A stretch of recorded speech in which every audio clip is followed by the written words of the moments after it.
30 juin 1910, premier test de bombardement aérien par le pilote américain Glenn Hammond Curtis. En 1908, Curtis, alors âgé de 30 ans, conçut, construisit et pilota son propre avion. Il attira l'attention nationale en mai 1910 en remportant le prix de $10 000 du New York World pour avoir été le premier aviateur à voler d'Albany à New York. Il parcourut les 2290 km en 2 heures et 50 minutes. Un peu prématurément, le World affirma « Les batailles du futur se joueront dans les airs ». L'avion décidera du destin des nations.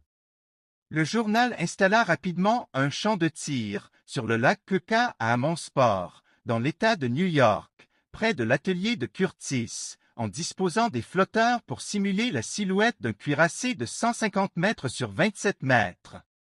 Curtis survola la zone à bord de son avion et largua des tubes de plomb de 20 cm de diamètre et de 3,8 cm sur le cuirassé.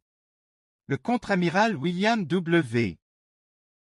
Kimball, l'un des observateurs, déclara avec dédain « Il présente des défauts pour la guerre, incapacité à opérer par temps moyen en mer, signalement de l'approche par le bruit du moteur et des hélices, impossibilité de contrôler sa hauteur et sa vitesse pour prévoir la portée approximative des bombardements, difficulté de frapper d'une hauteur suffisamment élevée pour avoir une chance d'atteindre une portée efficace. » La presse a interprété les résultats différemment. Le World a parlé un avion coûtant quelques milliers d'euros, mais capable de détruire un cuirassé coûtant des millions. Le New York Times a reconnu une nouvelle menace pour les flottes blindées. La controverse avion contre cuirassé faisait rage avant même que la marine n'ait acheté son premier avion. À l'époque, l'armée américaine ne possédait qu'un seul avion Wright.